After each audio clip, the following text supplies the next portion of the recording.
Okay, pleased to say we managed to get Liam on the phone now. Liam, we've been thwarted once again with another game called off, and it's getting rather frustrating now, isn't it?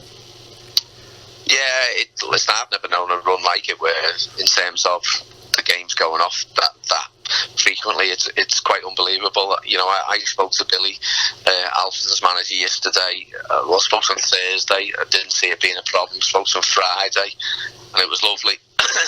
And even this morning, I thought it was going to be okay. I've got to say, an unbelievable turnout from the fans. We don't half appreciate it. That's not just me as a manager, but the players. I know how hard they tried to get this game on. Also, Everton for bringing down sheets to cover the ground, parts of the ground, which is an incredible gesture. We couldn't have done any more. We knew the importance of trying to get this game on, and we couldn't have done any more to get it on. Unfortunately, we can't beat the weather conditions, and there was only a part of the pitch which was solid by the centre circle, but the goalmarks were perfect, which is always the worst bit. So, you know, I just want to express how grateful we are as the football club to the volunteers who've come in at a ridiculous time in the morning, and also Steve Dewsnip, yourself, Potsy, everyone who's been down on the pitch working hard to get it on.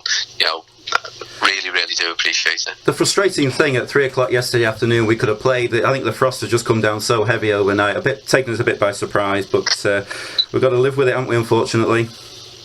Yeah, but you know, but also, Rob, you've got to point out the fact that this is the good side of Southport as a football club. The fact that, you know, the volunteers come down, they help, they go up the way. We're all pulling in the one direction, and we want to make it a really, really, really, you know, great effort to try and get the fixture on, because we all want to play games, and listen, when we're playing games, it normally means people aren't moaning. Yeah, that's true. One thing, Liam, it must be having an impact on the cash flow, because we have, you know, looking at the games, the fixture, the way they've fallen, it's been quite incredible, hasn't it? The number of games we've had off and the lack of games in certain periods.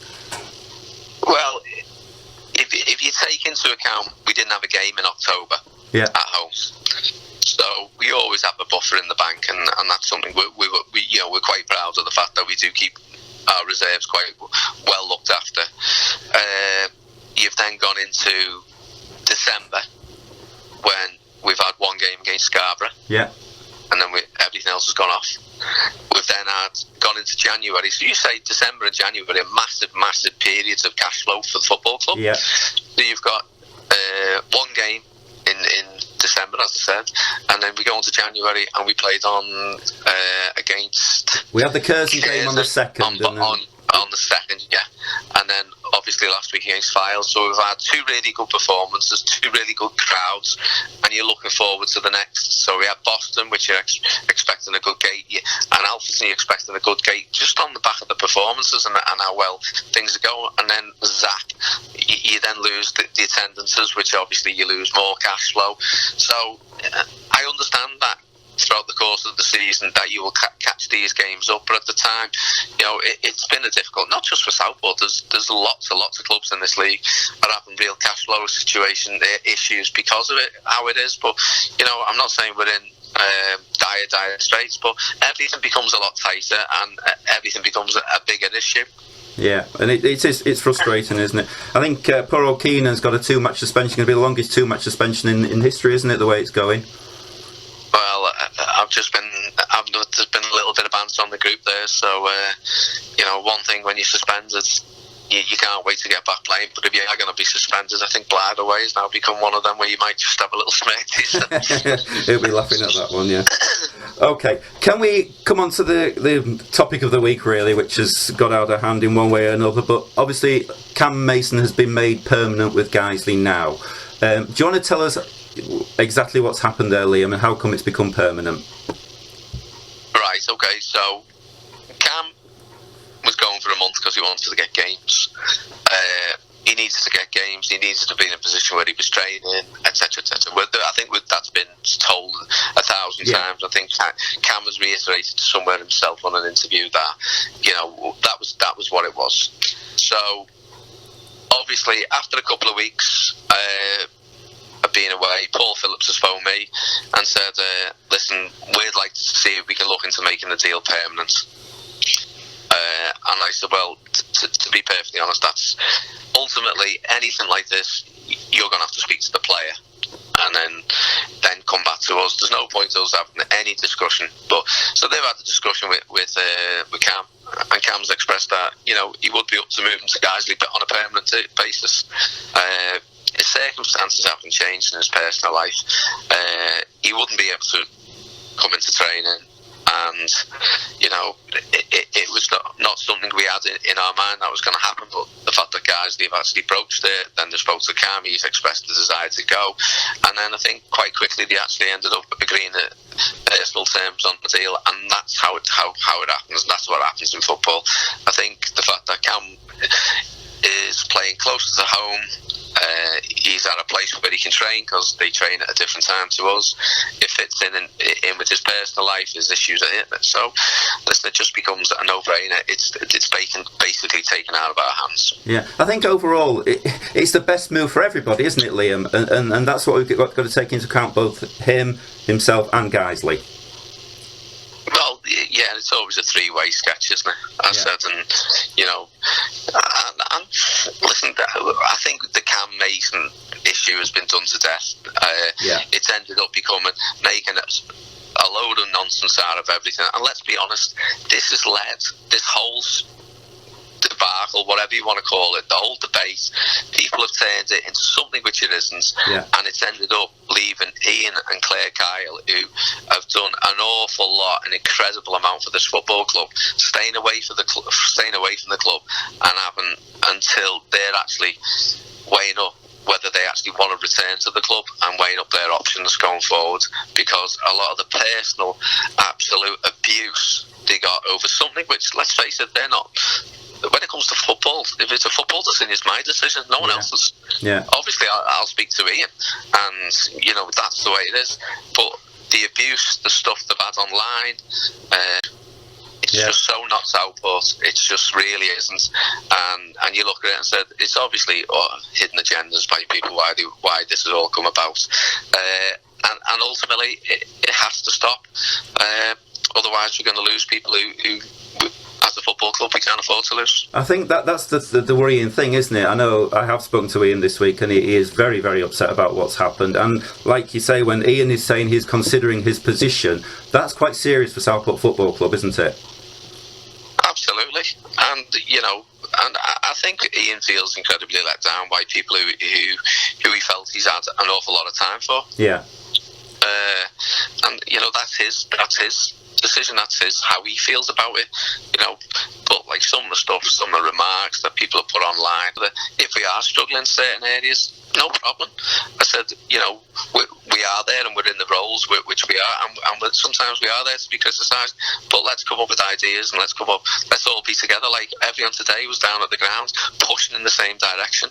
Business. I think people forget what Ian faced when he first came in, Liam, and that's the bit that I just sit back, come on, this is just ridiculous what's been said.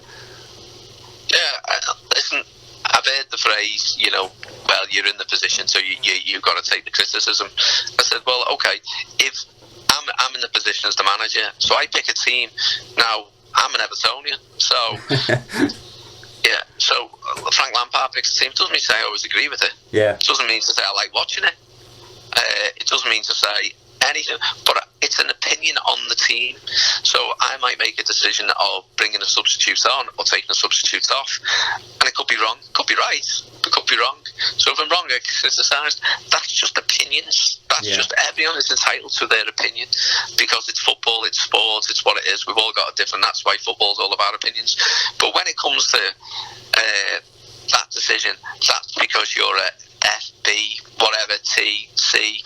The words that go with them, begin with them letters. Yeah. And that's a personal thing. Yeah. That's nothing to do with football. No. Now, I've probably had that many, many times over many, many years. I think you've suffered from that over the years, Liam, haven't you? Yeah, so you'll actually learn to live with it. Yeah. And quite frankly, I'm not bothered. It doesn't bother me. It might bother me family, it might bother me mates and whatever, and they go, really? We can go on a run and we can have unbeaten 8-9 games, lose one, then you got to watch out. No, it normally goes, yeah, whatever. But for other people, but Ian, Ian's never had to deal with this. Claire's never had to deal with this, No. and all they've done is good. Just remember, certainly on social media, it's a very small minority that are saying it. I think the majority of people are fully appreciative of what Ian, yourself are doing.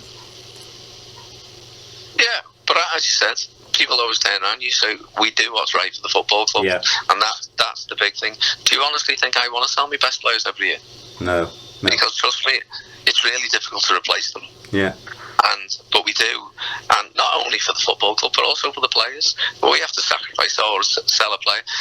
If someone's going to come in and quadruple their wages, it's going to have a bearing on their life. Yeah. Not just this season, ongoing, but you're also giving them a platform. You only have to look at Doug. Doug signed for Southport last year on an all-time low. He'd just been released by Connors Key.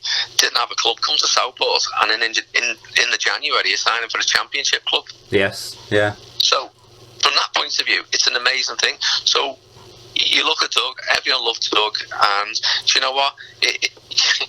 Everyone loved his family, the way they've all bought into the football club, and we wish him all the best. We wish him well all the way, and we can't wait. He's had a good season at Accrington. Accrington are one game away from Wembley, I said. So, and then he might go back to Blackpool in this window. God knows.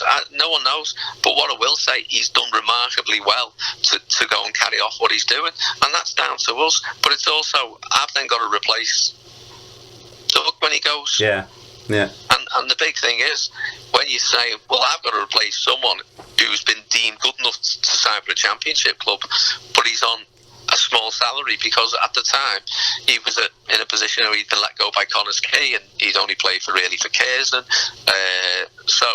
But obviously we're lucky in the fact that we've got Tommy out and about, and we've replaced him by Declan, or we've replaced him by Keenan. So we work incredibly hard the other side, actually, in terms of recruitment, so we can afford to lose the players when they go, which helps with the club, which helps with the profile, and I think that should be applauded, not criticised. Yeah, I think you're right, Liam. It's been a horrible week, and I think we were all looking forward to a match today, just to get it out of the way and get another bit of football. I think that'll get people talking again, which is a shame. But we move on to Blyth on Tuesday, and nice midweek trip for us.